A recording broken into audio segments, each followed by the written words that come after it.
to Elon Musk in Saudi Arabia. There you go. That's the spirit. Thank you. Elon, my dear friend, we're honored to have President Trump.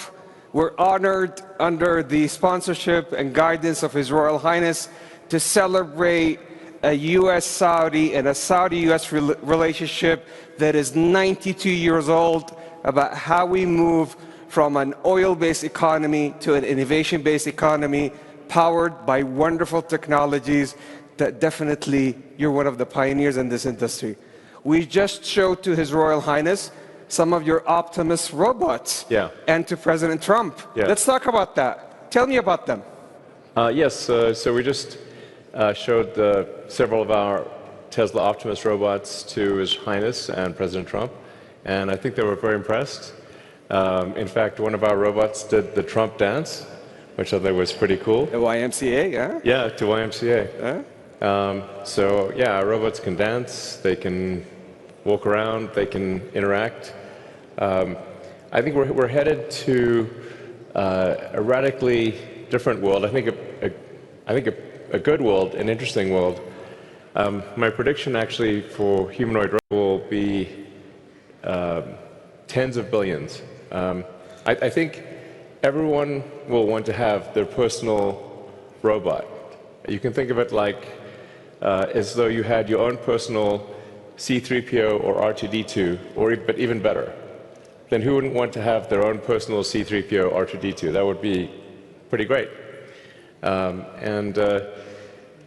also think it unlocks an immense amount of economic potential, because when you think of like what is the output of an economy, it is productivity per capita times population or capita.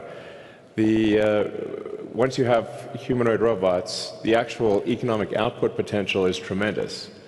It's really unlimited. Potentially, we could have an economy 10 times the size of the current global economy, where no one wants for anything. Sometimes in AI they talk about universal basic income. I think it's actually going to be universal high income, where anyone can have any goods or services that they want. A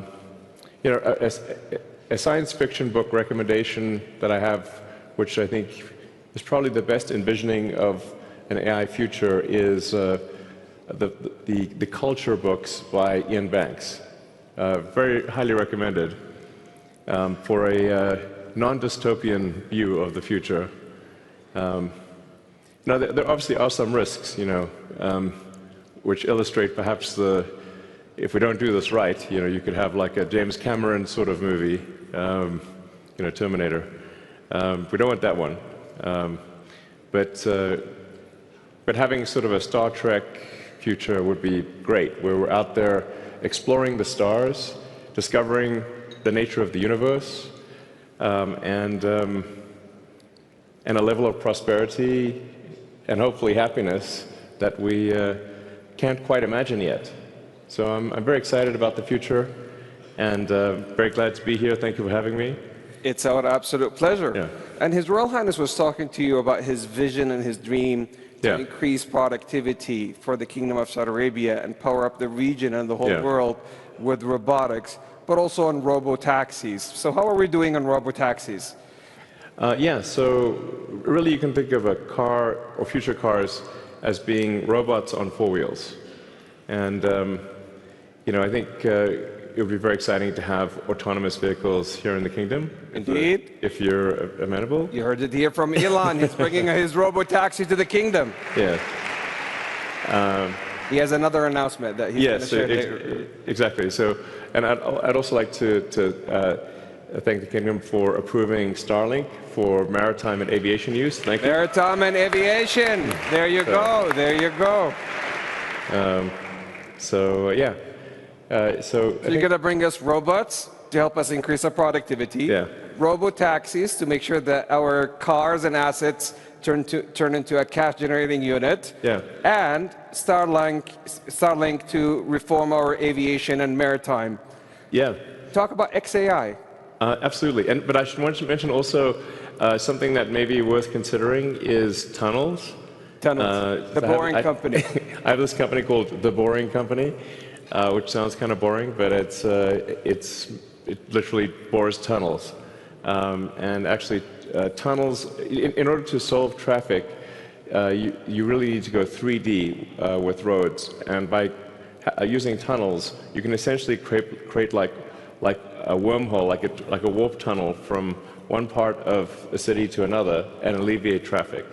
And we've actually already done this proof of concept in Vegas. So there are working tunnels in Las Vegas that you can use where that'll just, it feels like teleporting from one part of Vegas to another. So I always say that, my joke is like tunnels are underappreciated. It's a bit of a, not always a hit, but.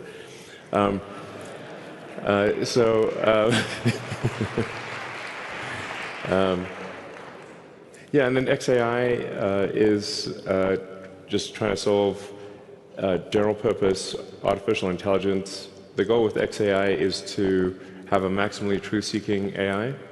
And it's important to be a maximally truth-seeking AI in order to understand the universe. Mm-hmm. So the goal of XAI is understand the universe. To understand, what is out there. Where's the universe going? Where did it come from? What questions? In fact, I think maybe the biggest thing is, what questions do we not know to ask? Once you know the question, the answer is usually the easy part. So the goal of XAI is to help understand the universe, and yeah, that's the goal. And help people answer any questions along the way, of course. But